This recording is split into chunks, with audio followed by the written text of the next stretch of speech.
You're listening to the best, the bravest. Interviews with the FDNY's elite.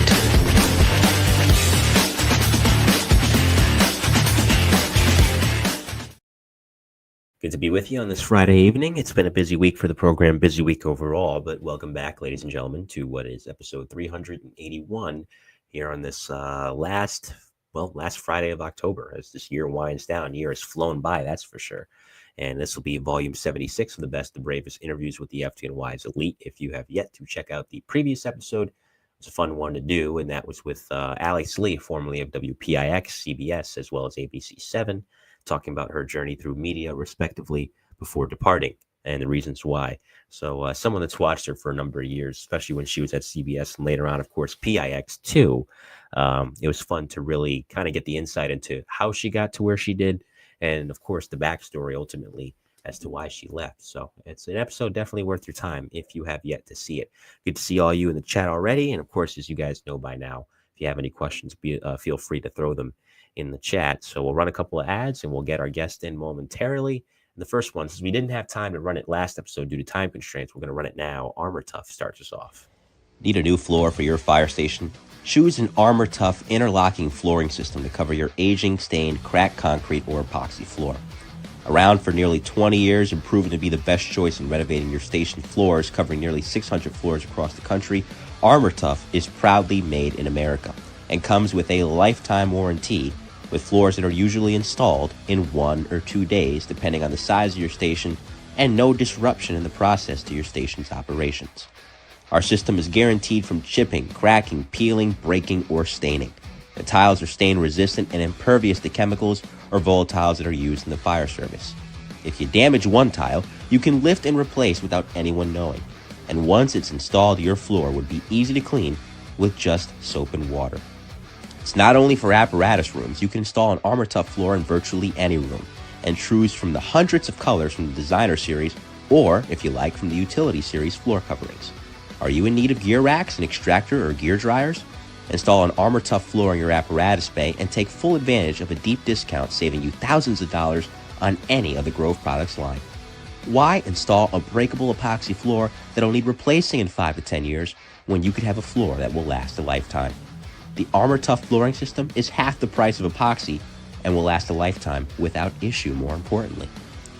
Join the hundreds of career and volunteer departments nationwide who have chosen an Armor Tough interlocking tile floor. Call Vince today for a no-obligation quote at 908-917-7697. And of course, there is too our friends over at Granite State. Hey there, firefighters and fire buffs. If you're tuning into the Mike the New Haven podcast, you know the value of reliable gear.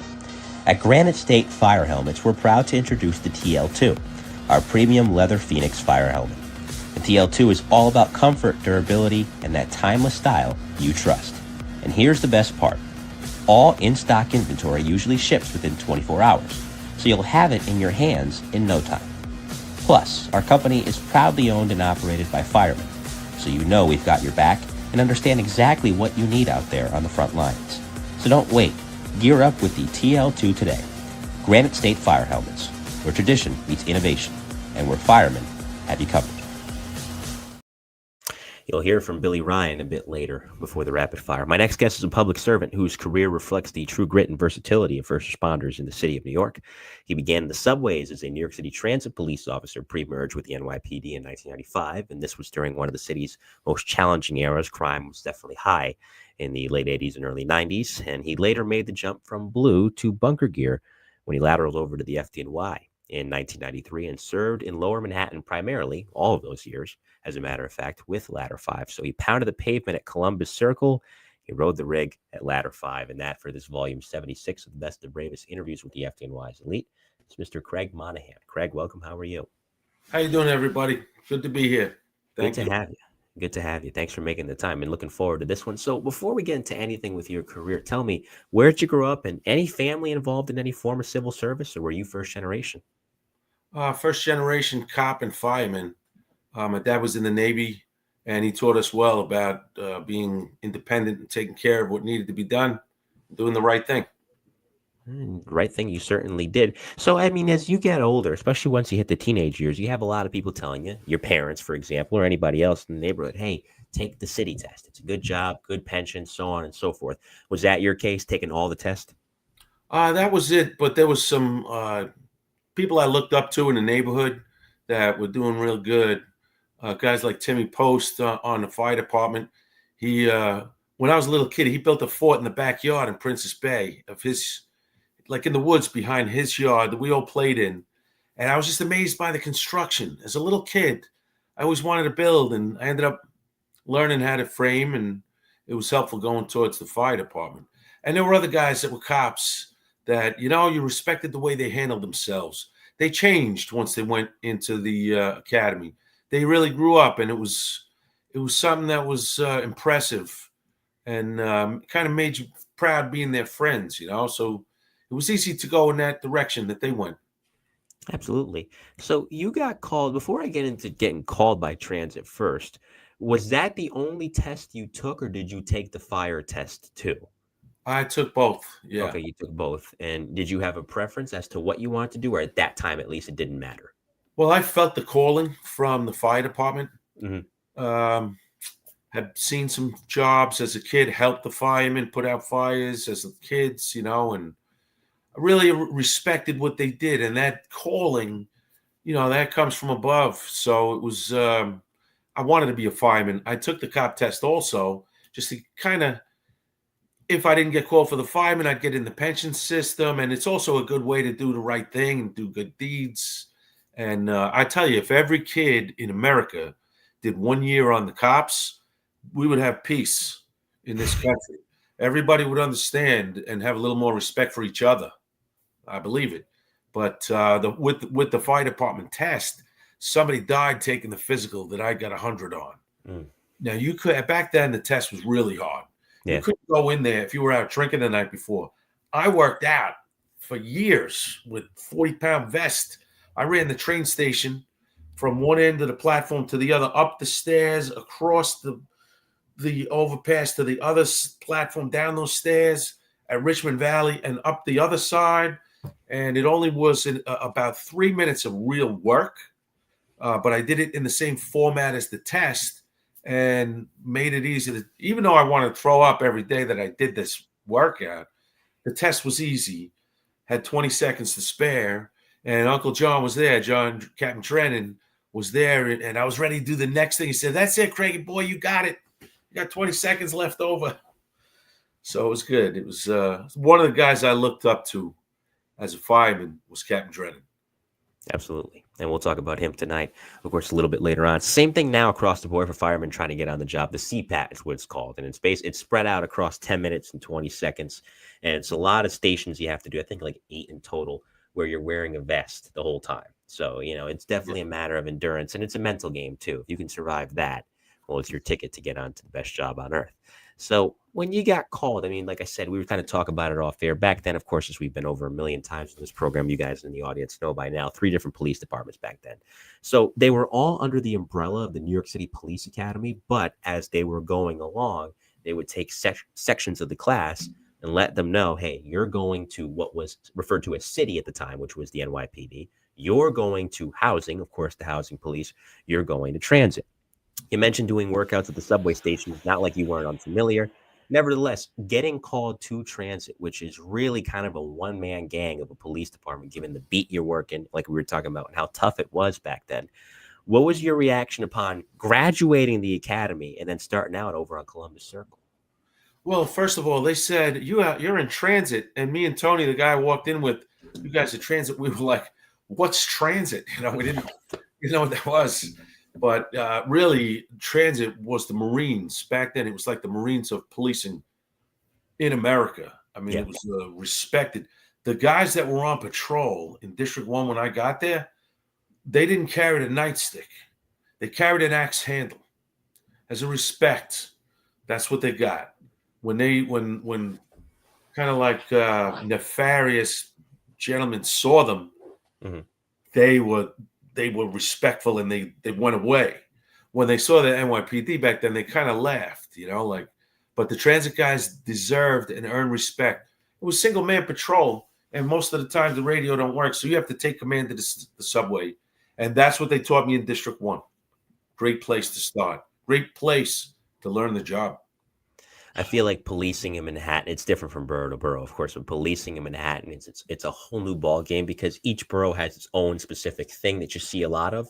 Manhattan is where I feel like all of that gets rolled into one ball of different scenarios to encounter, especially for a busy, busy subway station like that one. It's one of the busiest ones in the city of New York, of course. So you talked about it, of course. I think a transit cop, especially back then, his greatest weapon wasn't necessarily whatever was on their tool belt. It was their mouth and it was their mind. You learned how to deal with people. We were talking about it a little bit off the air. We'll talk about it now on the air. You learned how to manage different personalities and give people their dignity. So early on, what were just, besides the jobs, and you can mention those too, what was just the general encounters that stuck out just day to day that really shaped the way that you carried yourself as a police officer and carried you through other aspects of not only your public safety career, but your life too? Well, tremendous lessons I learned from the old timers. They respected me because I was ready to put my hands on people. I was ready to stop what had to be stopped with minimal force necessary. So they respected me. They saw me in action, and they started teaching me these little tidbits and really their life lessons. For example, Brad Spitzbar taught me, when you go to the station, say you have West 4th Street today, you go there and you find everybody. You people watch, you learn who's who. You know who the guys are that are doing the crimes. Usually they start off with soft crimes, violations, misdemeanors, but you realize who these guys are and you approach them and you make friends with them. You find out their name, you use their name, you look them in the eye, you give them back dignity because a lot of these guys are homeless and millions of people walk by them all day and looked at them and they looked at them like they're garbage. Like people think they're better than them, but we're not better. It's just this guy is having a hard time, and maybe we can help him out. And instead of doing the criminal act, they'll jump in on a fight with me like they did on 14th and 6th once upon a time. Yep. A kid named True. I think his name was Trumaine Johnson, but I caught him. He had a stolen key because I would watch from a distance. I knew what he was up to, and I snuck up on him. He had a key in a slot inside the tile work of the wall, and he was letting people in and out of the subway gate that was closed. And I came walking over to him, and I went right to the key, and he looked and read my badge, and he couldn't read too well. He tried to say, he said Monahan. He said, Officer Monahan. He said, you know what time it is. And you know what? I got to be friends with the kid. He's doing a misdemeanor. I don't have to arrest him for that. Like we try to use our discretion, Right. and try to kind of turn him in the right direction, And when you shake their hand, you look a man in his eye, you give him back his humanity, you give him back his dignity that all these people walking by deprived them of with a look, like a dirty look of shame, So it was an effective tool. I mean, the one thing I do admit, though, every time I shook their hands, I immediately went and found a sink and washed my hands. It was very another lessons I learned, like from Johnny Dunn.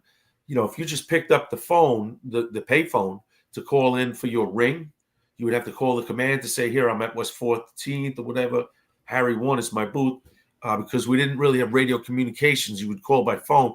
You would get it, and there'd be like goo all over the phone. So he taught me, look at the phone, wipe it off before you use it. You had to look before you sat on the subway because there could be urine or bugs, things that you took for granted growing up in East Cupcake, Staten Island, and Princess Bay. Like we didn't have these issues, but simple things like that were good to learn, and I appreciated those guys teaching me. Like that was good. But giving a man his dignity, that was important. And like you said, that's lifelong. That goes with everybody. Absolutely. We're talking with Craig Monahan, formerly of the New York City Transit Police and also the New York City Fire Department. Now, I'll get to Coney Island in a little bit, but just to jump ahead, because we were talking about it, and I'm curious about the story. 1992, it came back in a good way. It didn't come back to bite you at all. It came back to help you, rather, because there was a fight you got into while you were on the job. And those very people that you had helped earlier by showing them just simple respect came to your aid. So what now that we're on the air, what was the story? Well, it was 14th and 6th, and I had been awarded overtime 4 hours before the 4 to 12 because I made friends with the locals, they told me when these kids were coming in from Brooklyn. They had this thing back then: Manhattan makes it, Brooklyn takes it. Yeah. The kids would come in and take the money from the hard working the people who worked and got the money in Manhattan. And this crew was coming in 14th and 6th every I think it was a Saturday or a Sunday, and I went down there and I was hiding, and sure enough, it happened, and these kids, I ended up fighting, and True came in to help. I mean, one of them had a log, and he was swinging it at my head, and I really had the decision to make. I could have used my weapon. I could have fired my weapon You would because have been totally justified. I would have been justified, but Yeah.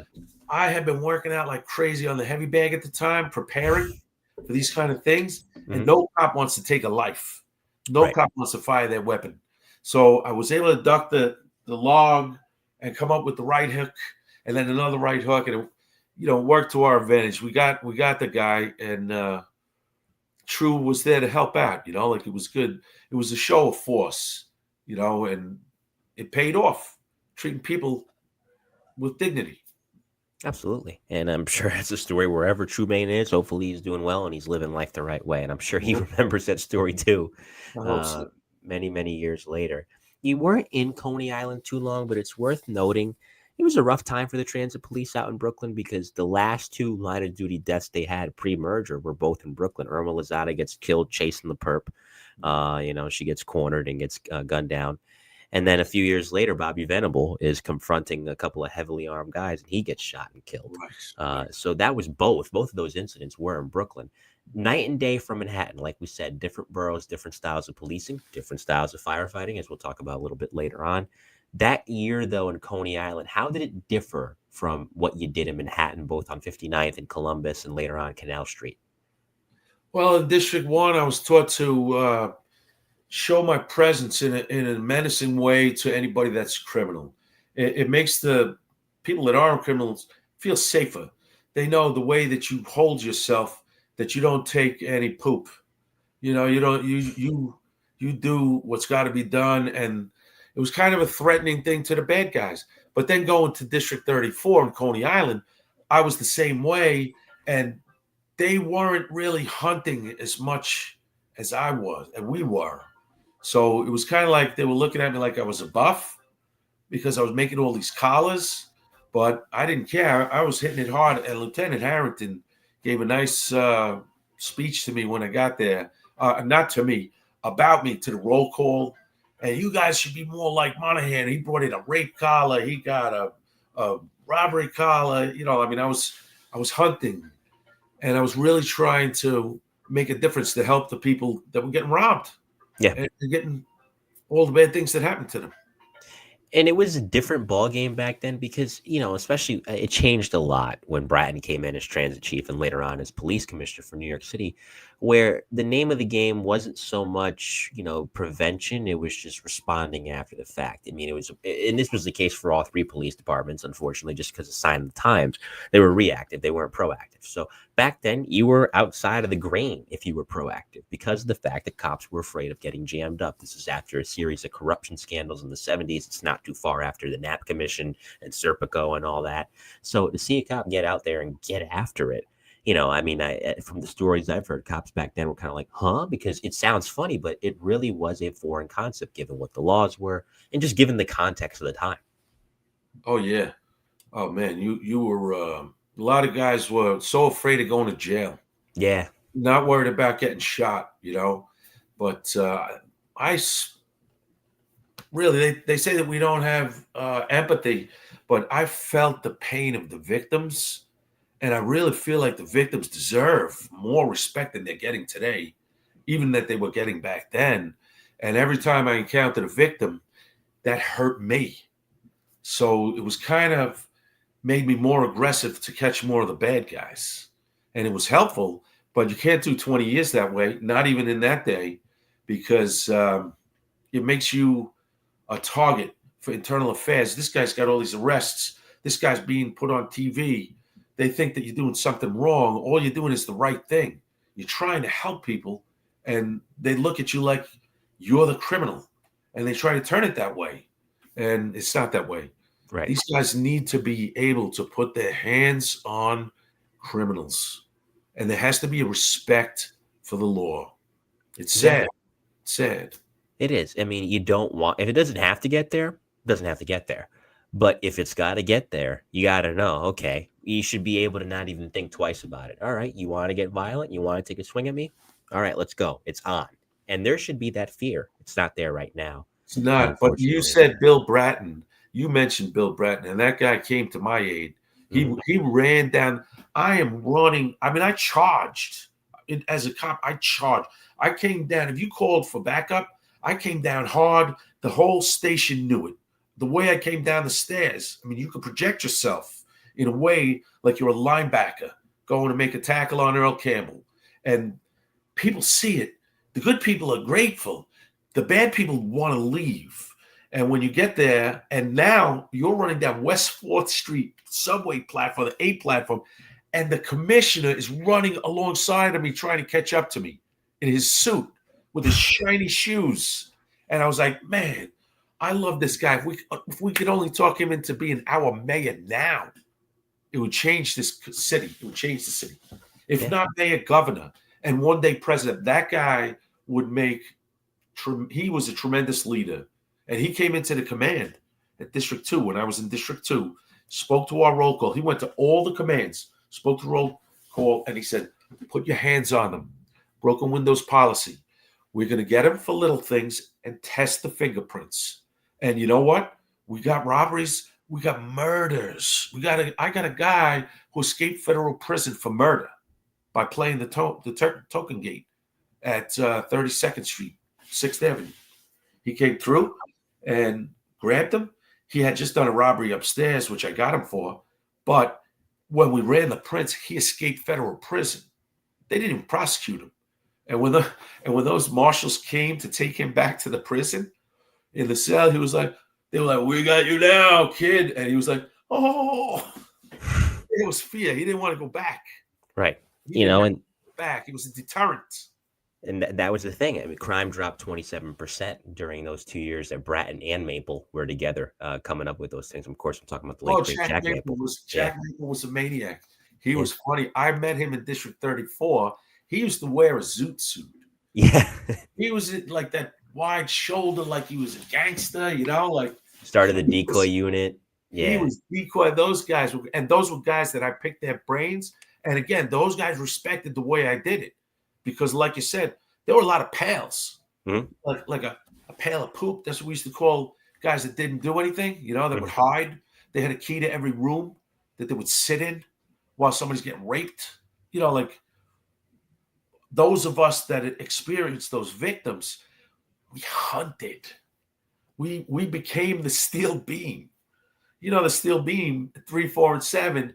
I was the steel beam in 4 hours before the 4 to 12.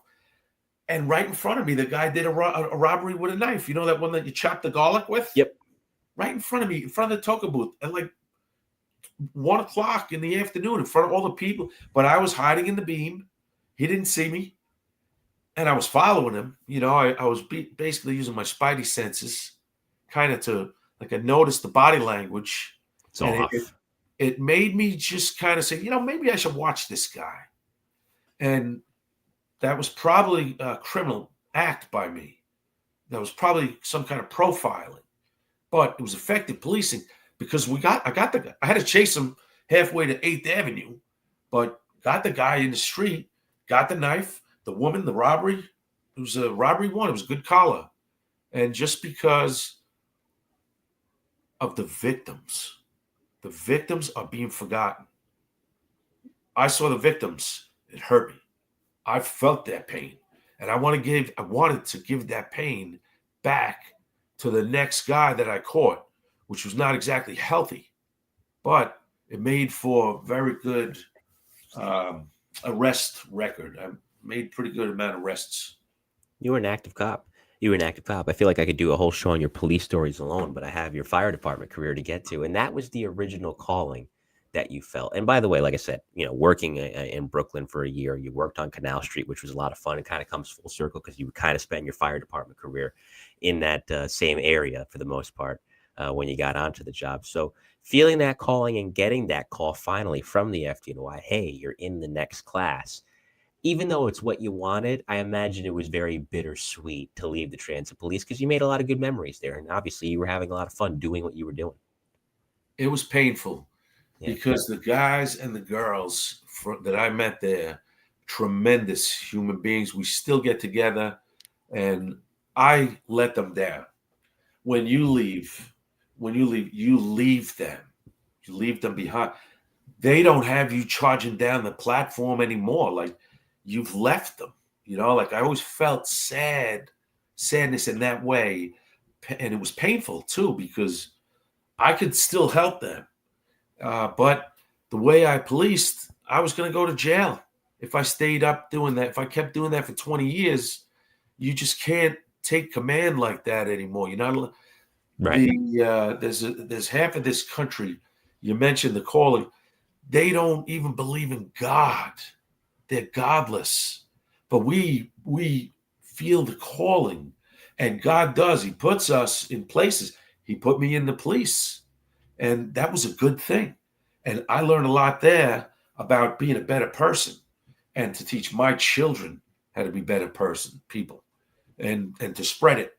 And that was one of the gifts that God sent me to the police, to learn that lesson. But I feel like He really needed me in the fire department because I was so brutal, physical. That's what they needed in the fire department. They needed maniacs that are going to run through a burning wall, and we did, and we'll do it again, even Right. with the replacements and all these aches, these injuries and pain, and the lack of sleep from all the years. It takes its toll on your body, and you got to find a way to make another day a better day. A lot of guys, when they retire, they kind of give up on life because the fire department was their only thing, or the police department was their only identity. But you have to have a purpose when you move forward after the job. Absolutely. Having different interests goes a long way. And there was something you said earlier I wanted to touch on because a lot of people that get into a police academy or a fire academy now, and I'm not knocking them, it's just the way it is. That oftentimes is their first real job in life. So, how do you feel those 6 years of being a cop, if you could expand on it a little bit, prepared you for what was certainly not an easy New York City Fire Academy? Yeah, well, there was when you're in the police academy, they tell you look around at everybody. And I know this is one of the points later. They say look around. Not everybody's going to survive 20 years. Guys are going to die in the line of duty, and they did. But and then again, you go to the fire department, and when the fire department said that, they said the same thing in the academy. And I looked around like, they're just trying to motivate us to do the right thing. But it was true. It turned out the fire department, they did all die. I mean, so many guys died. So it was definitely good learning from the transit police because we learned all the what was coming. We knew 9/11 was coming. Police knew it. We practiced. We knew that the tunnels were going to get blown up, or the trade center was going to get. We knew of all the threats. I had pictures hanging in my locker of Osama bin Laden. Bin Laden was on my lot because he was one of the 10 most wanted. Especially Meanwhile, after 93. meanwhile, the botch on his locker, this guy was an old timer and he was a legend. He had pictures of like sexual conquests. Yeah, I got you. Meanwhile, I'm like trying to study. All right, what if this guy comes through the gate today? I'm trying to study their faces so I could get them. So it did teach to be a lot more suspicious of everyone. Being a cop, it taught you to keep your back to the wall when you were sitting in a restaurant or anywhere, and to be more aware that anything could happen at any moment. And it was definitely helpful on the fire department and going through the fire academy. And Chief Sacramento, he would yell at us, I'll step on you. And I won't say the C word, but he would say that, and it was very, very, it rhymes with rock. He would Yes. say that. He was a classic gentleman. And the funny part is my son, Craig, is dating his niece right now. Oh, wow. It's funny Oh, how everything comes. There's a reason for everything. right. Absolutely. I'm a big believer in that myself. So getting through and making it into ladder five, it's interesting because, so many other places you go to, certainly it's the case here in Connecticut. You don't, bigger city departments, you get assigned to an engine right away. You don't get assigned to a truck. The FDNY differs from that, where you can go to a truck right away and it's kind of in reverse. Truck work is not easy work. When it's time to do truck work, it's time to do truck work. Truck work in New York City, especially Manhattan's a whole different ballgame. So just besides Captain Drennan, who we'll touch on in a little bit, when you first got there to ladder five, who were the guys that really helped you learn the truck? And what are the early jobs pre Watch Street that really stick out as, man, that really taught me something? Oh boy. Well, John Santore, I had already known John Santore because whenever the Giants would play, and I was working as a cop, my whatever firehouse was closest to my station, I would go to the station. I would put my thing down. I would say hello to everybody that needed to be spoken to, and say, "Listen, I got Cortlandt Street today. Go to Rector Street," and that would give me a chance to take a personal break and go take a peek in the firehouse and see a bit of the Giants game within running distance back. So I got to meet John Santore, and Santore was a mentor to me. He was a tremendous fire. Oh my God. He came out, we were in the B. Altman building, and he shows up out of nowhere with a jackhammer. We have to break through a parapet wall on the roof that's about 16 inches thick of brick and mortar, but there was a little pipe that I found that was pushing. There was no way to vent it. There were no windows because it was a fur vault. And we just started wailing on the bricks. Santor shows up with a jackhammer that he spied on the way up. Like he would find tools on the way, and I learned that from him. The awareness of as you never run going to a fire, but as you're moving quickly to a fire, you look and see what can help you. Like to get up to the next level of whatever you got to get to. So Santor was one great one, and when teaching about driving the tiller, Craig Holterman was beautiful at explaining it. Driving the tiller, you have to kind of turn the wheel the opposite way as the front is driving. But when these, and also John Catapano was great at it. But Bobby Davis was the best. Bobby Davis, everybody in the firehouse wanted to be like Bobby Davis. He was the senior man. He always did the right thing, and you tried to emulate Bobby Davis. Absolutely. And there's guys like that across the board in the fire department who you look up to and still mold you, even in retirement. They look back on those guys fondly as guys that really shaped you. It's an amazing thing. It's a testament to how they carry themselves. And what's interesting, and Danny Powder's been on the show, and I know you know Danny because he was also a ladder five guy for a long time, Right. is those streets are very narrow in Manhattan, narrow really across the board in New York City, but especially in Manhattan. So those tillers are needed, and knowing how to drive them is key to get around those tight corners. Right. And working in the West Village, a lot of interesting places to be first due to. Just the neighborhood alone, I think it was really. I mean, listen, the jackpot's the jackpot. You made it onto the job. That's the main prize in and of Yeah. itself. But as far as a place to be assigned to, I don't think you could pick a better assignment in a more beautiful neighborhood than the West Village. Oh boy, we had a run. It was a late night run. Mike Warchola was the lieutenant, and we go. It was down about Watt Street and Broome Street, and the fire building was on second from the corner. I was over, so I had to get to the back of that building. So I went around the corner and I saw a taxpayer on the first floor. It was a bar, but they had the gates down to about a foot off the ground. All the pins were pulled. So I knew there was something going on in there. It sounded like a party. So I lifted up the gate just about waist high, and I come in there, and it made a racket. And there was all these beautiful women, and they were wasted. And they see me, and they hear me because the noise I made to come in and start running at me. They start pulling my clothes off, my hat, my helmet. They thought I was a stripper. So I stopped them. I said, "Whoa, whoa, whoa, hold on. Let me go check the back first." So I got my stuff. I ran through the back and I gave the report. It turned out to be a false alarm. And now I came back and all these strippers had taken my hat. It was a beautiful thing. I have to say, it's something they should use to recruit guys, because this could happen any day in Manhattan. It was a beautiful day. Absolutely. Be single. young buck in the fire department in ladder 5. Many stories like it. There's many reasons why they say it's the best job on earth, and that's certainly one of them for sure. Well, after that run, I started a thing, and everybody started using this. I said, this job sucks. And everybody used that. Now to this day, after when you have something beautiful happen, that's kind of one of the things we say. You could be digging all day. And of course, there's a lot of that to be encountered because it's not just the fires, and there's plenty of those, and we'll talk about those. It's everything else in between too. And of course, it's you're working in the middle of a melting pot that people from all over the world, different walks of life, are going to. So especially in a neighborhood like that, you never know what's going to happen. As far as in a couple of things I want to touch on here, because you share the house with Engine 24 and Battalion 2.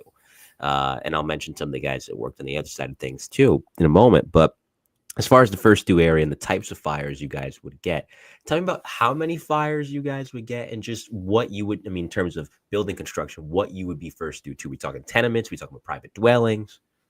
Oh, we had everything. Okay. Tenements, rear tenements. We had brownstones. You could go to anything. You go to a high rise. That village or our response area and our surrounding response area, you had everything. I mean, from whatever you say, we got them. Truss roofs, we got them. So you really have to kind of put the time in on BI to learn. We really put a lot of time in doing the walking through the neighborhoods and going through archways on the side of a tenement that leads to the back where there's an old carriage house of like Alexander Hamilton or something. And you think you're in colonial Williamsburg. It's a whole different animal for the fire. Like they have to stretch different lines. So there's a lot to it. And it's a great learning ground. Right. And, Absolutely. Sorry, go ahead. I didn't mean to cut you off. yeah, no, that's all right. That's good. That's good. It was a good place to be. Absolutely. And, I was going to say you had a Battalion 2 with you. I don't know how long they were there for, but William McGovern was a chief there for a little bit. Richard Yeah. Prunty was the chief there for a little bit. So just having guys like that in quarters who've done a lot, seen a lot, multiple different parts of the city. I don't know how often you get a chance to break bread with them and talk with them, but what was it like to just pick their brains if you did? Well, Prunty, I think he respected the way I was attacking it also. And he showed me how to get a person out a window and down a ladder by yourself. And we drilled on it at the firehouse. And you cradle the arm, you got the body in the arms because the body is like a big ball of jello. It could fall and slip, but you could pin it on the ladder and get it down. Prunty was great because he was a rescue guy. Billy McGovern was great too. And he taught me a lot, but Prunty, that was the one that I'll never forget. And I never got to use it. I never did this, but it still may happen one day because all of us retired guys, we're broken down and we're washed up, but we'll find a way when they need us again. We'll be there again. Absolutely. And that was certainly the case with something you did in retirement, which we'll talk about too, especially after the events of 9/11. You mentioned Captain Drennan. I love what you called him earlier, Uncle John. That alone spoke volumes of what you thought about him. Now, here was the guy again, like Prunty, like McGovern, seen a lot, done a lot, nearly 30 years in the fire department, 25 years time in 1994.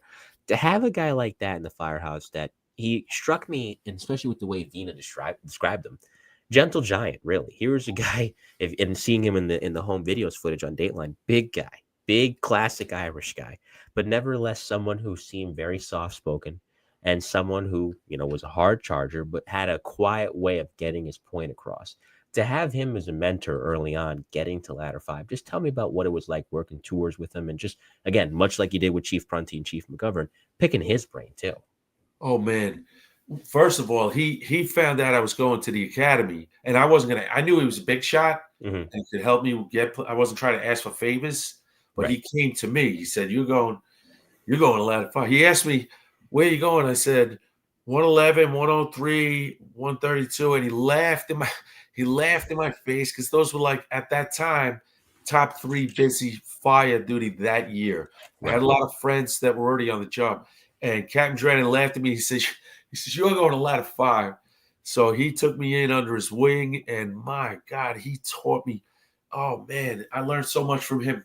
The night of the Watt Street fire, just before the fire, this was going to be, I was a probie. This was going to be my first night taking the roof. Now, he knew I was a framer. He knew I was good with the tools. He knew I was also a cop and I was kind of savvy, and he trusted me. But we sat in that office and we talked about Browns. We talked about everything and the brownstones and getting, oh my God, getting to the roof. And now we are going to the run, and ladder 8 stops us, and they're going to make a switch. I'm going to take the roof on ladder 8. Jimmy was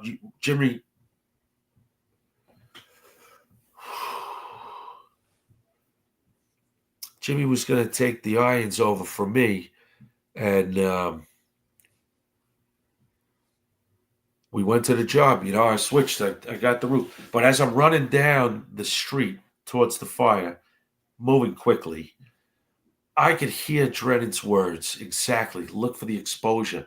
And I could see the exposure door was open, light was on. I could see up the stairs. It was the easiest way to get to the roof. And Drennan's words were in my head while I was doing it. It was like perfect training. He was a perfect teacher.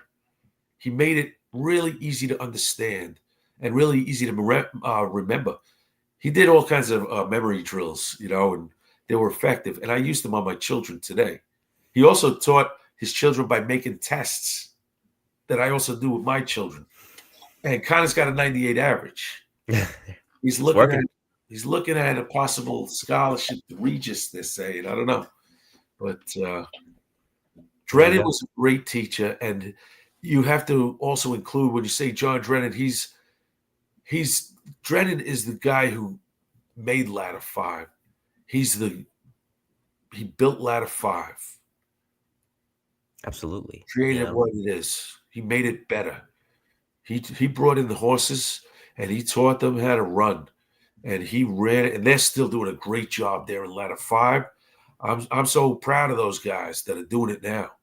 We're all washed up, but we go into all of these fatalities and all the memories, and we go to the masses, and just in case one of the family members shows up, if you were at that job, you're there, you better be there.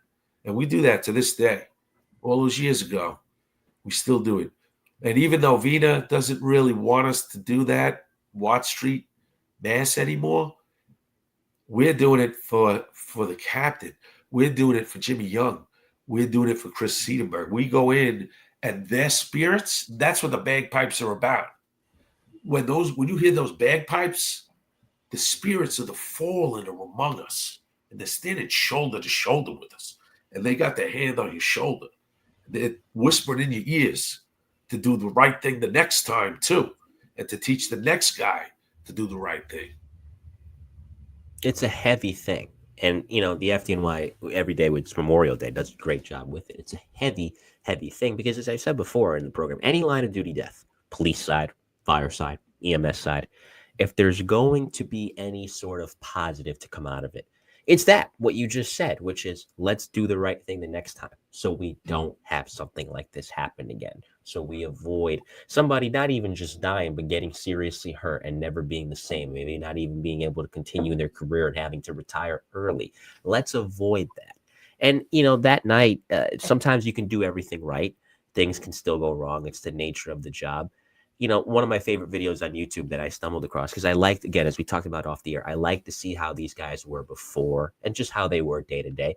You mentioned Chris Seidenburg. He's going through his 1989 Mac at the firehouse and explaining, as a probie, everything in great detail. And he knew that engine well. Yes, he did. He knew it. He was great. He was very squared away. Yeah, he knew his stuff, man. Mm-hmm. And working. Sorry, go ahead.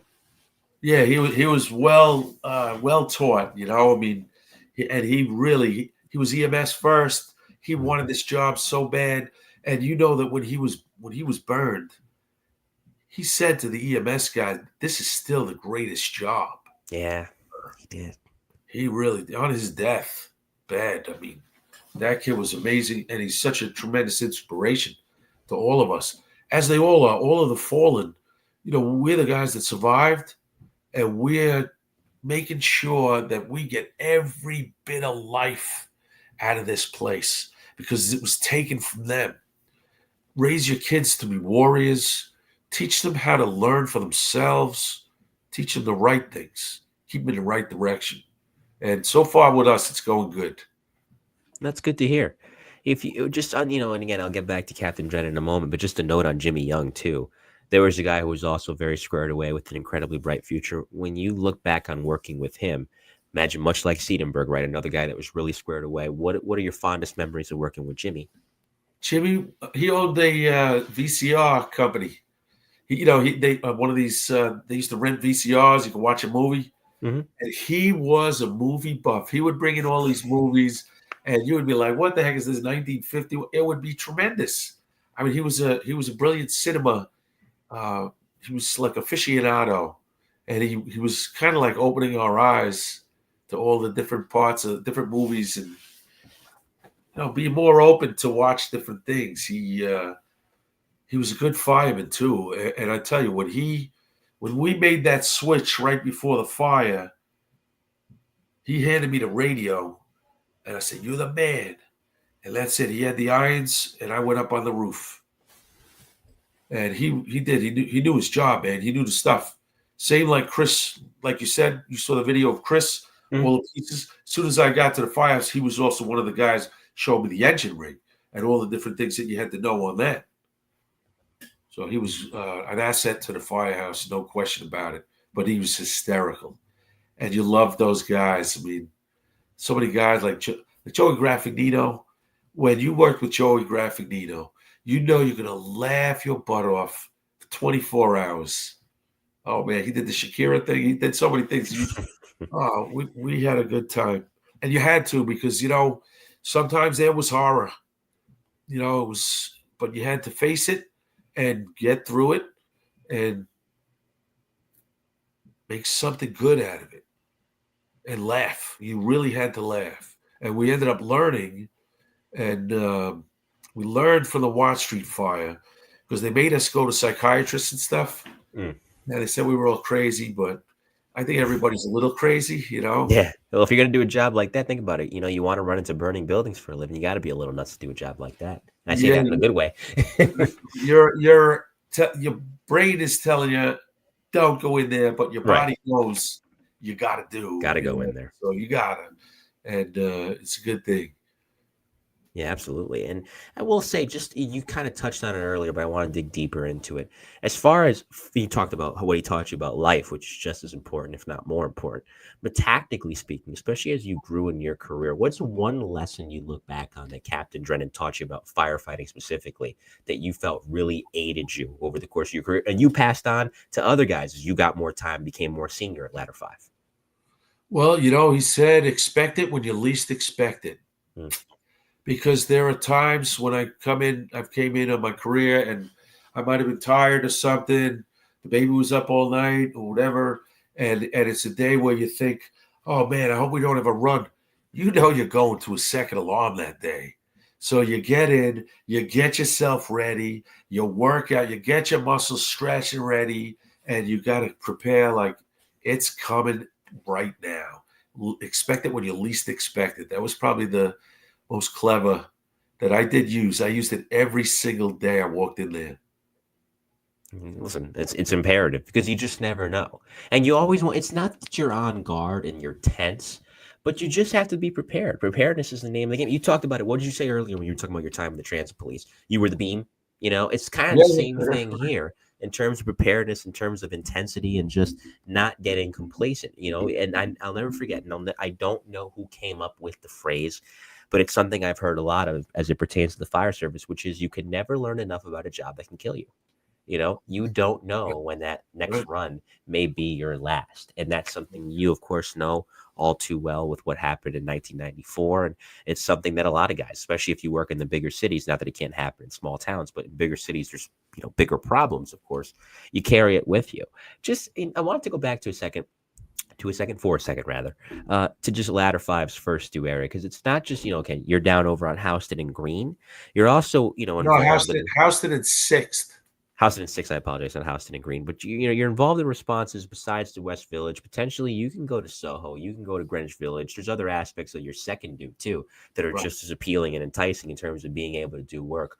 Once you became trusted, you were already trusted enough, as you said, but to be the roof guy and expanding your duties. What are some of the jobs where, in terms of just truck work alone, that stuck out as you found yourself saying after everything went well and everyone went home, man, that was a really, really good box alarm. Yeah. There was one on 14th Street. We um, we were cutting up um, a meat packing plant that was burning, and we had a lot of operating to do. We had a lot of cutting and opening up floors and things. Not as the roof man, though. This was as the irons man, and we spent a lot of time cutting up that building while it was burning, and it was tough to put out because the cork was 2 inches thick and it was burning behind about a three-quarter of an inch masonry skim coat. And we had a similar problem where I was the roof man, and that was the one at the B. Altman job up by the Empire State Building. And that was the one that we had to ventilate the roof by just chopping the brick. We just took turns. All the guys up there, you would swing as hard as you can until your arms kind of got rubber. You try to do at least 3 minutes. We trained a lot on boxing, which 3 minute rounds, then take a minute off. So that you would go, and then as soon as your arms were rubber and you weren't making that impact, you would get out of the way, and the next guy would go until his arms were rubber. And getting through a brick parapet wall wasn't easy, but you got to do, and we had to get it vented. We had in that job, we got relieved on that roof, and it was still going. And JJ wanted to take the exterior elevator because the building was being working on. It had like a construction elevator. JJ was the boss. And Santore, that's the job where Santore came out of nowhere with a jackhammer, but we were not able to get it going because we didn't have everything we needed for it. But on the way down, Santore was like, yeah, Mana, let's go through. And we went through the interior where we had tools of ours that we were going to pick up and collect on the way down. And on the way down, we found a chief passed out, and we dragged him out. We got him. It was ABC. He was the captain of ladder 2, and he was ABC. And it was a tough job because we operated inside there for a while also. And that was the job I took the most smoke out of. And it was like a movie because we get the chief out, and now it's Mayday, so everybody's down on the floor below.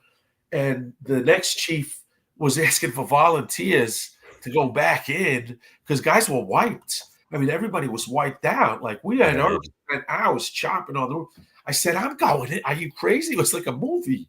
I'm going in, and I went back in. And all he wanted me to do was follow the line to the end and make sure there's no other guys. So what did I do? I get to the end, and I mean, it was 14-foot ceilings of a fir vault, and the fire was beautiful rolling over my head. And I was like, those engine guys hate when I shoot their line. I pick it up and I start hitting it. And it blew back at me steam because I was searching and I was hanging the mask. It blew back, hit me steam. Oh, man, what a valuable lesson that if you're going to hit fire like that, you better have your mask on. But it was a great, most physical, other than 9/11, for a job, that was that B. Altman building. That would be the one. And the thing is, I've always had an appreciation for truck work, and that appreciation has grown in recent times when you see how intense it is, kind of like what we were discussing earlier. It's an art form. I think that's the best way to describe it because it's not so much in what you do, and you know this from the 14 years you spent there, especially as you got more time on. It's when you do it. I feel like, especially in that aspect of firefighting, and it's not to dismiss engine operations, those are just as intense. I'm not putting that down at all, but the context of when of what you're doing during the operation, when to cut, when not to cut, timing is everything, and never is attention to detail, for me at least, more prevalent than when you're doing truck work. And it's just, it comes with time, knowing the state of the fire, knowing where operations are, and if guys on the ground are ready for it, if guys inside are ready for it. It really is one of those jobs, if not the defining job in the fire service, where you got to be a jack of all trades. Yeah. Well, understanding construction is key. And a lot of things that we used to do to prepare for these jobs, we'd go around on spare time with the rig and we'd go and check buildings that are under construction. And we'd do the demolition for the people as a benefit to us. It was a good way to learn how to use the saw and how to use your Halligan against the beam to pull up the floorboards, or the same thing on the roof. They were going to renovate it, so they would allow us to cut holes in it, and we'd find places like this to hone our skills. And they're still doing it to this day. I know the firehouse, ladder 5, engine 2-4, and most firehouses operate that way. But it's a great way to practice, like with Santore driving as the chauffeur. He would pull over anytime we saw a dumpster. He was like a pack rat. His house, he saved everything. He would take things home and save everything. But what I would do, if there was a log, I'd bring that log back to the firehouse. And if there was a guy that never couldn't really swing the axe too good, there was one time there was a guy that really didn't eat meat, and he didn't have that aggressive attack. And when he was working, I would make sure that he chopped that log in half before he came. We would go out in the backyard, and I would show him how to chop, and then he would chop. But it takes practice, So I would kind of make those guys like that weren't really good with the tools. I'd put them to work back in the yard, swinging that axe until they were good at it. And that's something that's key. I mean, if you know, especially, and again, it applies to the police force too, but also the fire service. If there's a deficiency, and this is something that, as I seek to get on the job myself, this is something I'm trying to put in my mind now. Don't run from the deficiency. And I get it. It's not fun to admit, yeah, I'm not so good at this. It's not natural, right? We want to be good at everything. It's not possible, but we want to. But don't run from the deficiency, because if you confront it for what it is, which is just that, a weakness, it doesn't mean it has to define you. It doesn't mean it has to stick with you. You can turn it into a strength by doing what you just said. Take them out back. And what were they doing? They were working on it. And eventually, God willing, it became a strength. They were able to utilize it to their advantage. Whereas maybe it was something they struggled with before. All that training, for as much as they may have hated it in the moment, for as strenuous as it was, must have paid dividends the next fire. Yeah, we had to be that way, and still have to be that way, because there's 5 guys that get on ladder 5.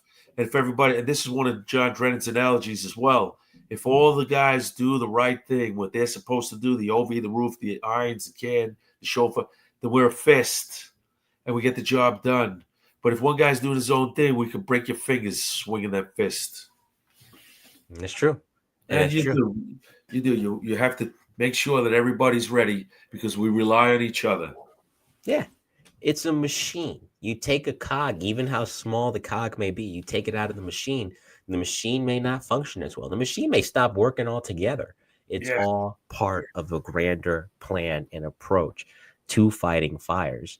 And that's, again, one of the key things that you're going to be doing a lot of in Manhattan too. And now I will say, and you mentioned BI earlier, late 90s, it's still continuing today, but late 90s, it's a sweet spot, because as the city's progressing and the pendulum's swinging, right? Think about the city that you inherited as a transit cop in 1987. Fast forward 10 years to what it was at ladder 5 in 1997. Different city. A lot of building construction, especially in Manhattan. And to this day, it's continuing. Buildings are going up left and right.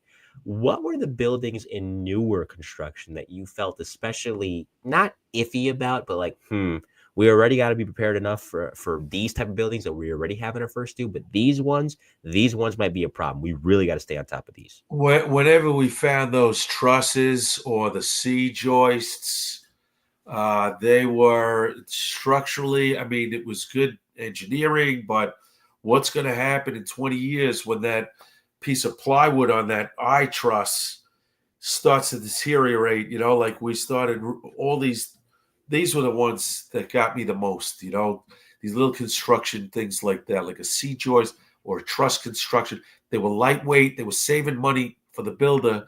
But when we built our house, we didn't use any joists. C joists or trusses. We used 2x12s, even though it called for 2x10, and we doubled them up. So yeah, any kind of building that was going up, and we saw that lightweight construction, that's dangerous. That's dangerous. Yeah. I wasn't at a fire, but I heard of a fire where they had a private dwelling, and I built a lot of these uh, uh, where the carpet was what was holding the floor up because just a small amount of fire underneath burned through one truss 2x4, and the entire floor, the entire truss is completely compromised. So yeah, anything with trusses that was Yeah. dangerous. I didn't like them. I didn't recommend using them. To people that I knew that were going to build their own house, but it gives you a flat, straight floor. It's easier for the tile guy. There's a lot of reasons to use them, but they collapse easy. And from a fire safety standpoint, that's where my mind is running too. Because where I live in New Haven, Connecticut, city of 130,000. We're having a lot of buildings go up in the downtown area. And listen, I'm not hating on it from the standpoint of growth. Growth is good. More people coming into the city, more apartment buildings. They're upscale, going to get a lot of revenue. All that's fine and dandy. But with hybrid construction now, I feel where everything is being jumbled together, even if it's within building code, it looks pretty on the outside, but from a structural standpoint, Right. it's as Right. about as ugly as it gets, because if it hits the fan, that's going Yeah. to be one of the first things to go. And then what? Aesthetics are nice, safety's better. And I Right. wonder if we're getting that with hybrid construction these days. Right. When you add heat to the equation, it doesn't mix. Yeah. Yeah, and we see that, and it plays out in the worst possible scenarios, and it gives. Listen, I don't envy an officer nowadays, from a lieutenant all the way to a chief, because they have a lot to think about and sweat as it is. Not that they don't trust their men, but just making sure their men and women are safe. Nowadays, oh my god, if I was a chief, or if I was even just so much as a lieutenant, it'd give me nightmares thinking about it. Yes. It's a lot to keep track of. Right. So Right. much to keep track of.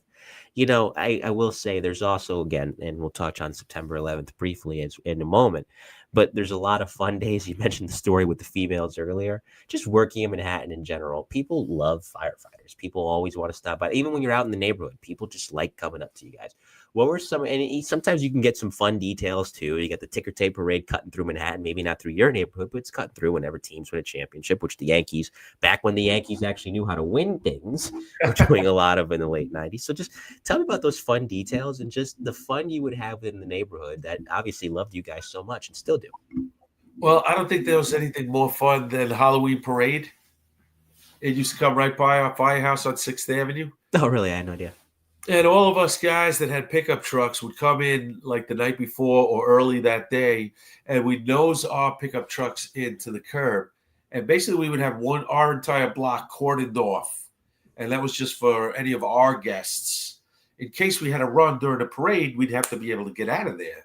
Right. So we would have it was like a platform with all the pickup trucks. We'd all be in the pickup trucks, and we'd be having a good old time because we were off duty. And that parade goes by, and the most beautiful lesbians in the world were naked, practically naked, and they loved us, and they were beautiful. And sometimes I feel like I'm a lesbian trapped in a man's body. Well, I respect them tremendously. And they're so beautiful and they're so sweet. They used to come up to us and hug us and kiss us. Oh man, it was a great time to be single. well, there's a line of the show right there. quote of the year of out of all the episodes that I've done of this program for 2025. I think that one might take the cake there, Craig. That one might take the cake. Hey, listen, we're talking Craig Monahan. It's volume 76 of the best of the bravest interviews with the FDNY's elite. We're having a great time. Of course, Craig was formerly a New York City transit police officer, lateraled over to the FDNY if you're just joining us in 1993, and spent the entirety of his fire service career in Manhattan serving in Ladder 5. I feel you never get over it, but, with time, losing Captain Drennan and Chris and Jimmy that night in 1994 became a little bit easier to manage, especially, when you look at the courageous way in which Captain Drennan fought for those 40 days, which for those of you that need to see that Dateline special, it's on YouTube. You have to watch it, especially when you hear Vina talk about what she was writing during that time frame in her journal. very beautifully done by NBC at the time. And I feel like right as the company was beginning to kind of come to terms with what had happened that night in 94 is Heel. when 9/11, exactly, heel, perfectly said, is when 9/11 happens. And again, it couldn't have happened. The terrorists couldn't have unfortunately picked a better time to do what they did, because this was that shift change. Guys are going home from the night tour, guys are coming in from the day tour. Firemen and cops aren't the type to cut and run, especially in a moment like that. And nobody was going to cut and run that day. So Ladder 5 and Engine 24, for that matter, and Battalion 2, were riding heavy that day, as were a lot of other firehouses in the city. We know what the guys did that day. We know they got down there. We know how they performed. Just tell me about where you were when you heard. And, again, I have the picture of the pickup truck, and I'll show it as you tell your story, when you were able to finally get down to the site. I was in Staten Island in Pleasant Plains and was helping Joe Ray. He lived next door to Steve Altini, two guys from the engine, firehouse, and they needed help. I'm a framer, so I was able to help them put an extension on the house. And we kind of help each other out. They will help each other do different things. So that at that moment we were snapping lines, waiting for the lumber delivery, and Steve Altini's wife came out crying, saying that a plane hit the building. And we know we're going because it's the trade center. We're first due on the second alarm. We know we're going. So we just want to get a heads up. So we run in the house and take a look on the TV, and we see 20 floors of fire. And I said, we're at war. I knew with my police experiences that this was bin Laden. I knew that we were at war. And I was afraid that we would vote bin Laden in 20 years later as our president. But we didn't exactly get him. But that was what we kind of were prepared for. So we sized it up and we took off. We got to the building in 19 minutes. Joe Ray he's a very vocal person. And while we're driving, we're sizing it up. We're coming up with our plan. We're figuring that we're going to have 23 hours and it's going to collapse.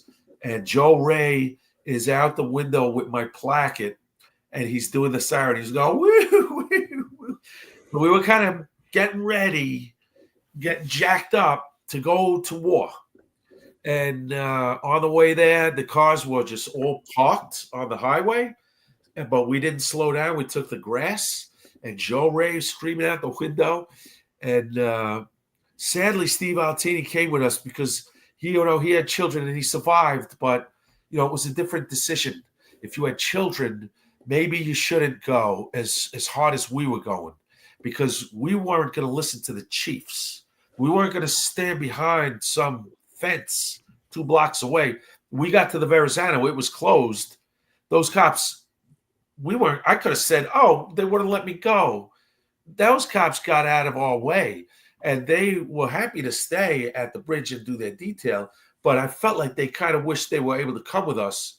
They had to obey orders, and I wasn't listening to the orders. This was a war. We were not firemen anymore. In my opinion, we were the militia, and we were going to go find the enemy. If we found them, we were going to kill them. We were going to kill them with extreme prejudice, but we didn't face them. We got to the buildings and looking up, I was going to get closer to where the rig was. I figured I'd back it up and parked it right in front of 90 West, the marquee of 90 West, because I figured if the building hit 90, it would blade and come onto the highway, which is exactly what happened. The ambulance that ended up being parked in front of my pickup truck was crushed, and it was incinerated. And there must have been somebody who put that fire out, because it saved my pickup truck, and then we were able to use it. Even though the windows were blown out, it was burned and it was melted. We were able to use it as our rig. It was no longer property. I kind of just accepted it as, this is our rig. It's not my truck anymore. This is the fire. It was the spirit of the Phoenix from Ladder 5, rising from the ashes. And later in the day, when I went back to get that rig, there was a guy with a wrecker that was just taking all the vehicles on the highway and making a big pile down by the battery. and I had him move some things, and I was able to drive that thing out of there late in the day.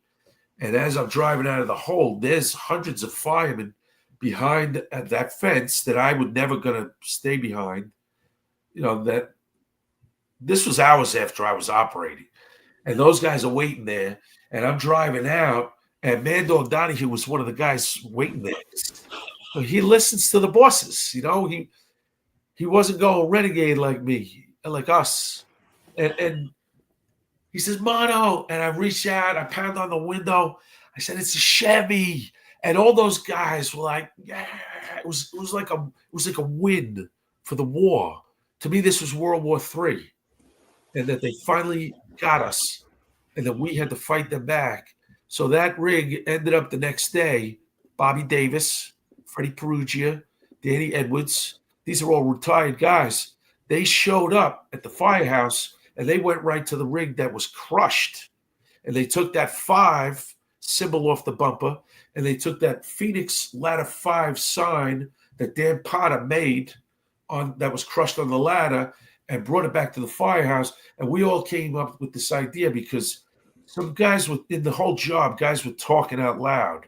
They shouldn't have been. They were talking, they think they should retire. They think that maybe other guys are thinking maybe they will quit. Guys, no, our guys are buried.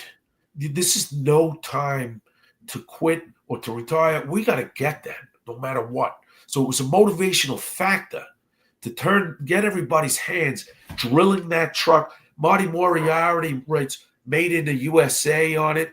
We put the screwed bolts right into it. Obviously it was no longer any value other than what God was making it to be, the war wagon, and that we were going to punch these animals in the face. This was our punch. This was our attack on that satanic cult that attacked us that day. We were attacking back. And when we drove every morning down to the pit, in the back, everybody in that truck with the American flag nailed off the back of it, the people in that neighborhood were cheering. There was hope. There was a possibility that we could get the bad guys, not just get our guys out. We wanted to kill the enemy. And we carried in that truck pork rinds because of the lesson we learned from General Jack Pershing back in the turn of the century, around the time when Teddy Roosevelt was around. There was an uprising in the Philippines, and that same satanic cult was killing people and going wild. And General Pershing took them to the soccer stadium. They were watching. They knew who was doing what. They caught them. They brought them to the stadium, and they killed them. And they put pieces of like pigs on their heads, and they let one guy go and say, go back to your people and let them know what's going to happen. This is how we're going to treat you. If you're going to keep doing this, it stopped the uprising. So it's an effective tool against pagan worshipers. It's still raw to this day. And thank you very much for telling that story. I mean, it's going to be 25 years next year, but just seeing the passion that you were shown, because you knew these guys. These guys weren't just friends. Yeah, I know that guy. They're your brothers. They're your brothers. And they charged into harm's way that day, and they didn't come back. And it's personal. It was already personal as it was. Even if Ladder 5 didn't lose a single guy that day, it's still personal because you had plenty of other friends and plenty of other companies that died that day and responded. But how important in turn was it for the newer guys coming in the classes in the academy that followed, that got assigned a Ladder 5, for you to pull them to the side and say, hey, remember these guys. If you can be half, forget that, quarter of what they were as firefighters, you'll have a very, very good career. How important was that for you to say, hey, and with that same passion you just showed me in the story you told, remember these guys, remember the history of this place, remember what they did? That was so important. And I just want to say, there were 82 of my brothers. They're my close personal. They killed my 82 close personal friends. Yep. 343 of my brotherhood. And I knew a lot more than 82 of the guys that died. But guys that would have been at my wedding, yes, it is important. And I feel like all of us that survived that, and we all survived. Anybody that was alive that day, could have been killed that day, because that's how huge they are, the evil that's behind this. And it's so important that we remind people that this is possibly the greatest threat to humanity. This could be the greatest threat to humanity. And it's not going away, because they're going to come back again. The cops Yeah. that are still doing it, they still have their intel. And God bless them for going and get them. God bless those ICE guys for going and getting these bad people out of here, because they don't fit. They do not follow the rules.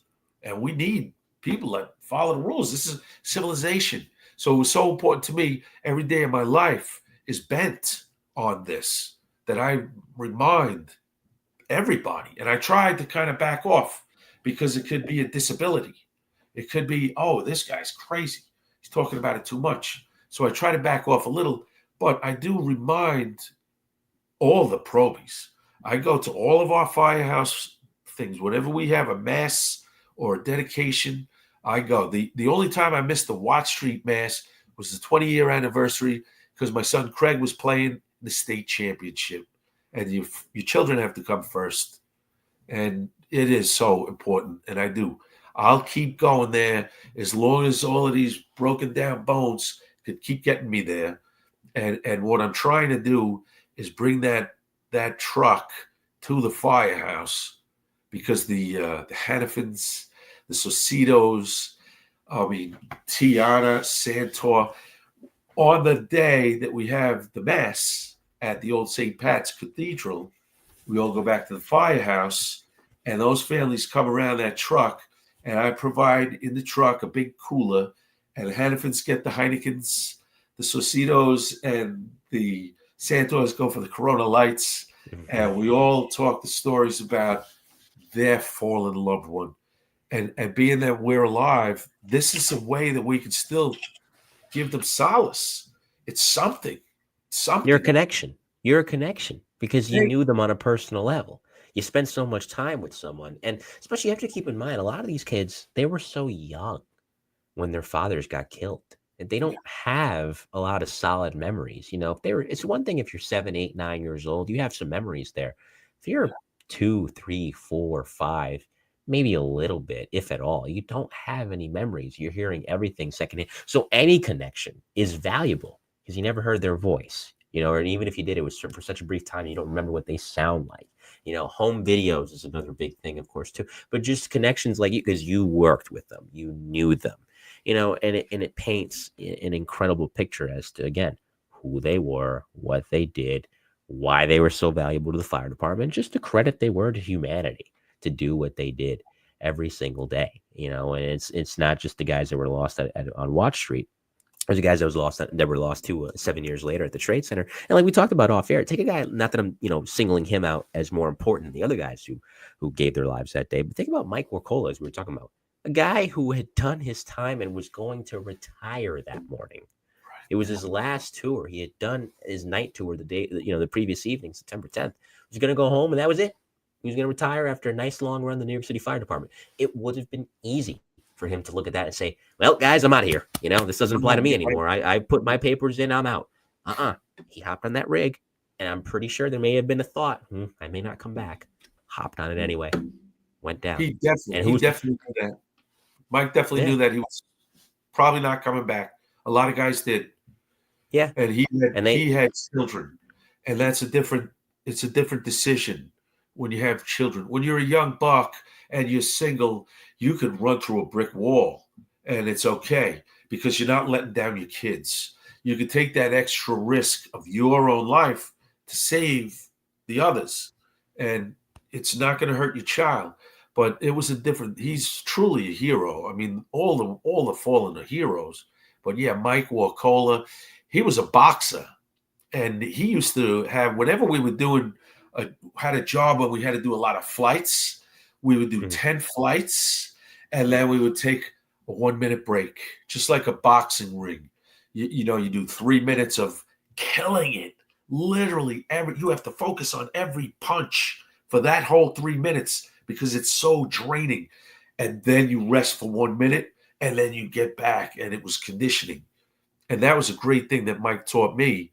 Whenever, even after 9/11, any kind of extraneous work, we would pace. We would do it as hard as we could and take that break. Let the next guy with his axe swing if it was a brick wall that we were going through. And Mike was, oh man, he saved Frusci's life that day. Frusci was the probie. Did Vita tell you about that one? Well, No. Frusci was on the rig. He was off duty, Frusci. And Mhm. Mike knew that they weren't going to make it. And he said, Frusci, go to the command center or you're fired. And the kid was, like he's got to listen to the boss, but he made the decision and he went to the command center and he lived. Frusci's alive and Frusci's dad is glad about that. I know his mom's glad about it. I know that his children are now, and Frusci's Yeah, living his life the way most of us have, that we've been given a second chance and to make the best out of it, to put everything into your family unit and making everything around it great and better. absolutely. And that kind of segues perfectly. Just getting back to your career in a moment. Thank you again so much for going into that. You're a guy that in this strikes me, even in retirement, you're hungry, you want more from the standpoint that you're always looking to learn, you're always looking to evolve. Fire service is a great way to do that. You never stop learning. If you feel like you do, it's probably time to go. Nobody ever gets to the point where they know everything, but they've been around the block once or twice. If you did, and if you didn't, it's fine. If you did eventually go to chauffeur school and start driving ladder 5, tell me about that process. I mean, the tiller's one thing, being up at the front is another because the officer's trusting you. Of course, the crew as a whole is trusting you. And just as important as doing your job once you get to the call, whatever it is, an MVA, technical rescue, or structure fire, is, getting to the call safely in the first place. So if you did go to chauffeur school, tell me about that process and the fun of getting the chance to drive a rig like that through the streets of Manhattan. Well, I did drive a few times when they needed a driver, I needed a chauffeur, but it was kind of like you had to go to chauffeur school. They wanted me to go to chauffeur school, but I felt like I was still physical enough where I could do the job, that needed to be done, the hard stuff. Because chauffeur is kind of when you're going towards the end of your career. I felt that it was, you still have to do physical things, but I felt like it was more important to continue to be going in the window or as the OV or being the irons man or being interior. So I never did go to chauffeur school. I fought it. I said I'll drive, and I would drive. I just didn't want to be pigeonholed in as a chauffeur. Mm. And I should have. I should have gone to chauffeur school. Looking back at it. I mean, listen, you did what you had to do, and I get it. I get your perspective. So I'll ask you, much like an engine man's favorite piece on the rig is the nozzle. What was your favorite piece on the truck? Where were you? I mean, you were happy doing everything, but what were you happy on the truck? The Halligan is just a masterpiece. I really got good, and those guys, John Drennan, all those old timers that taught me, Bobby Davis. I mean, they taught me how to swing that thing, and being a baseball player also, that was very helpful. My favorite way of forcing an outward opening door was the pike, because if you practice enough, you hit it perfectly, and the whole thing just ripped open. It was the Halligan was my surgical instrument. I used to call it the key to any door, but my favorite was the Halligan. I was good with the saw too. I was good with the tools, but that Halligan, it struck a fire in my heart. It's a great tool. It's a really, really cool tool. Yeah. And Chris Ebden put in the chat, irons equals the key to the city, and he's right. It really is. I mean, don't get me wrong. I've broken the hooks. I've broken Yeah. hooks. I use the tools and I use the tool. Just like a pickup truck, it's a tool. I push it. I push it. Your hammer is a tool.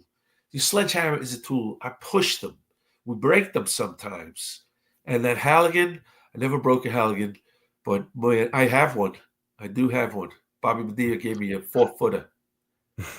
It's a great piece to have. Again, it's one of the Yeah, classic pieces. And again, has an FDNY legacy to it because there was a deputy chief from the FDNY, Hugh Halligan, that helped right, create it. So, it right. really did start in New York City, which makes it even cooler for any FDNY guys that get the chance to operate it in particular. Before I get to your retirement, I meant to ask you this earlier, but Wait, you were wait, can telling I, a lot can of I great cut stories. one thing? Sure. Can I cut you Yeah. off? And One more tool Absolutely. that I wish was back on the rigs: Go right ahead. the scary ladder. The Why do you scaling call ladder. it that? Ah, They okay. took it off the rig. It was a valuable tool, valuable tool. And Dave Schleifer, he was not the tallest guy, but he made the rescue at the tip of the aerial with the scary ladder to climb up to the next level. Oh my God, a beautiful rescue thanks to the scary ladder. And you could scale the whole building with a scary ladder. You could start from the bottom, crush it through a window, climb up, go to the next one. But they took it off the rig, sadly. So I don't want to give. I have to pay the respects also to the scary ladder as an infamous tool.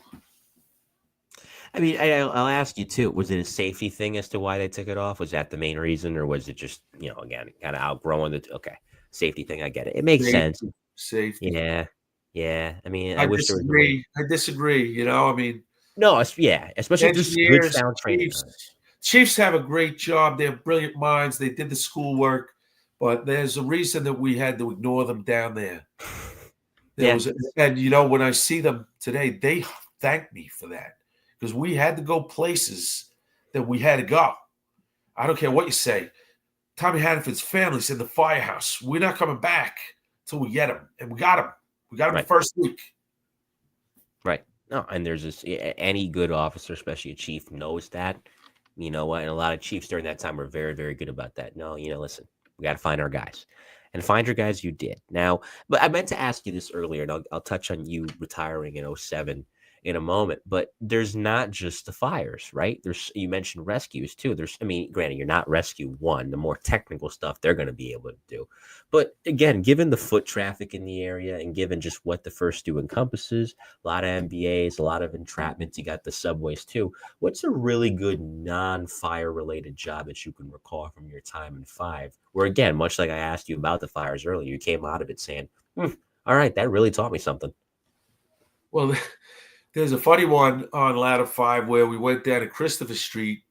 And I mean, it wasn't really that funny, but when you hear what I said, I think you might laugh. It wasn't funny because it was a suicide. Mm, The man was trying to commit suicide. okay. He was dressed like a woman and stuff, and he had the makeup on. Well, He was in the water, and me and Marty end up in the water, and this guy's fighting us. We had to fight this guy to save him, and we got him up on the ladder, and we were fighting him and got him out. And the chief is like, "We're writing you guys up for medals," and Marty's like, "Absolutely not." We don't want anybody to know about this. We it's didn't want not the one that goes in the newspaper. we saved the guy. That's fine. Hopefully he straightened out his life. And but Yeah. there was another one on the transit police that sticks out. That was I was on the southbound train coming into West Fourth Street, and the train ahead of the station that had already left the station and was partially still in the station had a man under. And I had to walk to the front of the train, climb down on the roadbed of the train that I was on, and walk all the way to West 4th Street on the roadbed and climb under the train. And this guy was a homeless guy. He was a white man. He was smelly and he was wasted. And his head was inches away from one of the shoes. And now the shoe wasn't on the same side as the third rail, but the other shoe was on the third rail on the other side. So we're potentially looking at a live 660 volts. His head was inches from, and I'm trying to get him out of there. And now he starts fighting me. And I had to have a fist fight with this guy under the train to get him out from under there. And then the ESU guys from NYPD showed up and they took the guy out of the station. They all got medals. I don't ask for medals. We don't care. Yeah, it kind of reminds me. It's funny you say that because John Bushing, who was, I know you didn't quite cross paths with him, but he was a transit EMRU cop. He was in transit rescue, went over to the NYPD emergency service unit with the merger. He said that a guy told them when he was newer to the unit, when he first got in there, don't underestimate the fact that somebody who does something like that, who is suicidal, can become homicidal because remember, They don't want to be saved. There's a reason why they're under there. Right. Sometimes, yes, sometimes somebody suffers a medical emergency and they fall by accident, or unfortunately somebody is pushed by someone else. 9 times out of 10, someone, unfortunately, who is underneath that train is under it because they want to be there. Right. Right. So, yeah, you saying that jogged that memory. Now, what's interesting for those of you that are outside the New York City area, this is the context to tie this together. If you do time in another city agency and then you lateral to another city agency from whatever agency you started with, and you commonly see this with people who start, for example, as you did, in the police department and then go to the fire department, or somebody starts in sanitation and they go to the police, they go to the fire department. Whatever time you did in the previous agency counts towards your pension. So, of course, with the merger of 1995 with the three police departments, that's how that system was connected. So, your 6 years counted towards your pension already. You had a head start when you joined the fire department. So, your 14 years in the FDNY was really 20. You had done a lot. You had seen a lot between Watch Street, of course, 9/11, and everything else in between. You're big on family. That's something I've gotten from you and talking with you off the air and now talking with you tonight on the air. Was that the reason you walked away from the FDNY in 2007, or were there other factors that made you say, even though I'm sure that decision was tough as tough can be, yeah, time to go? No, there was just too many surgeries, Hmm. too many screws and things. You're not allowed to do it. You become a liability. I had no choice but to retire. Hmm. And you know what? It makes you feel bad because you left them. You left them. Like when Watt Street happened, a lot of guys left the fire. Not a lot, but some guys left the firehouse. And the guys that stayed, we have such a close up bond. Like we were all in it together, and there's no matter what. I mean, you could do all the things right, and guys die in the line of duty. We did everything right. They still died. There's nothing to change. You can't be changed. It was just their fate. And I felt bad leaving. And when I walked out the door, Joey Graff was like, "Mano, that's it." And I was like, "That's it. They're not letting me. There's only so many surgeries you can have. And then if someone gets hurt because your shoulder gives out, or your foot gives out, or your hip gives out, then the city's going to get sued because they kept you. They let you work when you were hurt. So it was tough. It was a tough thing. It was tough to leave. It was tough to let the guys down by retiring. Everybody wants to stay till they're 65, but too many surgeries, you just can't do it. You're gonna get banged up. Yeah, if you're not one of those guys to run and hide. If you're out there actually doing the work, you're gonna get banged up, unfortunately. And you were Especially doing the the work. lungs, it's Yeah. tough. Every time I would take in a small feed, I'd get the bronchitis. Like this.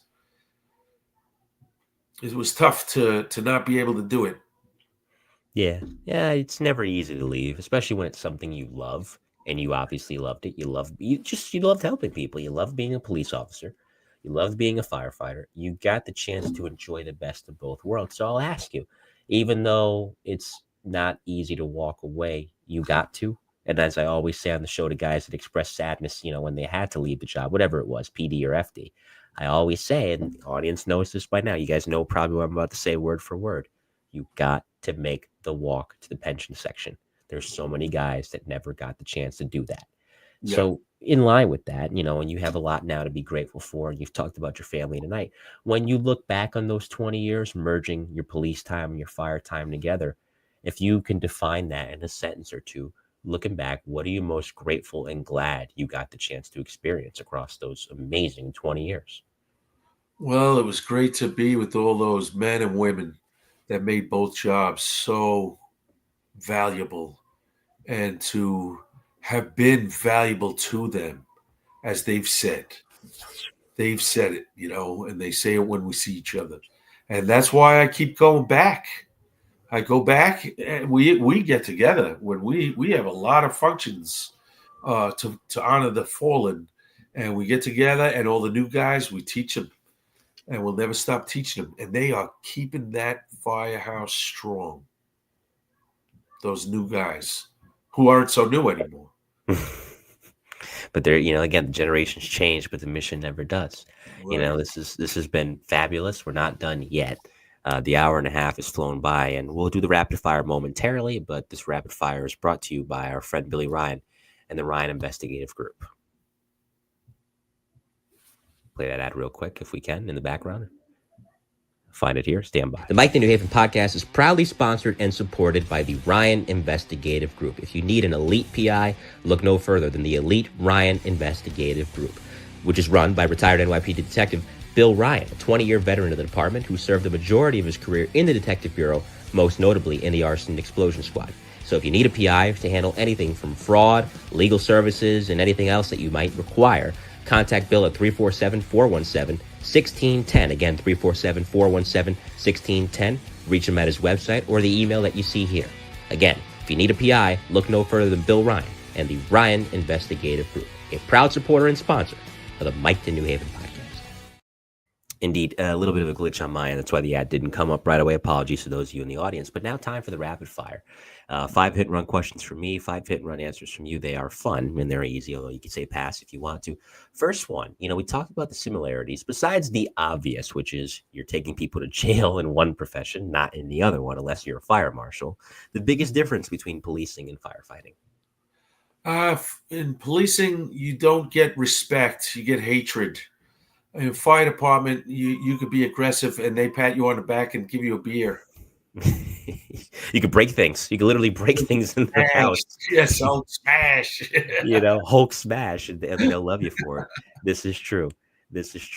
Most uplifting job you ever had between either the police or the fire department? The most uplifting job I ever had. Wow. That could be, it might have been that one with the ladies that were going on that little box where it was false alarm and all those women were there. little inebriated, they'd had a good time, they had certainly had a good time, but again, uplifting in nature for a wide variety of reasons, and that's another great story amongst many that you've told this evening. Third, what was your favorite meal to have in the firehouse? Oh, steak and bake with some either asparagus or string beans. If Redbone was making the string beans, it would be Redbone string beans. There you go. Ribeye rare. Pretty good. And in those rare days, this is the fourth question of rapid fire, where there wasn't a guy cooking a meal up in the firehouse. If you had to order out, where was your favorite place to go? Oh my goodness. Have to be Chumley's. And where's that at? Chumley's was 86 Bedford and Barrow. Okay. Yeah, it was the old speakeasy where they came up with 86 at the cops. They would have a door on the other way during Prohibition. Everybody would 86 go out the 86 door when the cops were going to raid. The cops would call and say, "We're coming to raid," because they were all in there too. They would 86 it out the back door. Yeah, there you go. So there's a good one. Another classic little piece of New York City history. And the fifth and final question of the rapid fire, of course, we talked about it earlier. If you can give advice to anybody, or even just a younger version of yourself, anybody coming on to any form of civil service, the police department, which you experienced, the fire department, which you experienced, what advice would you give them as someone that did both? I would say raise your sons as warriors. Got to be for a job like this. Right. Mm-hmm. Because it gets real sometimes, Mm-hmm. They have to be prepared just like we were. Yeah. Absolutely. I like that. Simple, to the point, but I like that. Craig, this has been great. Stick around. We'll talk off air. Don't sign off just yet. Before I say goodbye to the audience, is there any shout outs to anyone or anything you want to give? Oh, yeah. The Breen Brothers Towing. They hooked us up and gave us a half price discount this year when I brought the old war wagon up to the firehouse for 9/11. Thank you, guys. Absolutely. Shout out to them. And shout out to everybody else who tuned in tonight for what was volume 76 of the best of the bravest interviews with the FDNY's elite. Appreciate all you. Don't forget all the guys in Ladder 5, Engine 2-4, and everybody on the duty right now. And Battalion 2. All the Don't guys forget Battalion on duty right now. Yep. Shout out to them. Stay safe. They're going to have a busy night tonight. Something tells me, Yeah. because the crazies always come out, especially on a night like this. The crazies are always out getting in trouble. It's just going to happen in any big city. So guys, stay safe and be careful tonight. Indeed. Shout out to everybody that tuned in tonight again. Coming up next on the Mike the New Haven podcast, Miami-Dade Police Department for a number of years. And they'll be here for another volume of the Beat Profiles of Police nationwide. He was in there during the 80s and 90s, too, during the Cocaine Cowboys era. He'll talk all about it. Burt Gonzalez, retired as a sergeant out of Miami-Dade. So looking forward to hearing his stories. Due to a scheduling conflict, I don't have a show next Friday. So just a heads up, there will not be an episode next Friday, but you're going to get one this Monday for our first show of November with retired Miami-Dade Sergeant Burt Gonzalez for what will be, like I said, another volume of the Beat Profiles of Police nationwide. In the meantime, this was volume 76 of the Best of Bravest interviews with the FDNY's elite. Now, for tonight's outro song, it was exactly 28 years ago today. This concert, my favorite concert ever, took place. And that, for tonight's outro song, is plucked from their set list as they performed it live from the Hammerstein Ballroom in New York City on October 31st of 1997. Again, a favorite band of mine. They're returning once again to the program, Jane's Addiction, playing us out live from the Hammerstein Ballroom on October 31st, 1997 with Ted, Just Admit It. In the meantime, on behalf of Craig Monahan and producer Victor and all of you in the audience, I'm Mike Colon. We will see you next time. Have a great weekend and stay safe.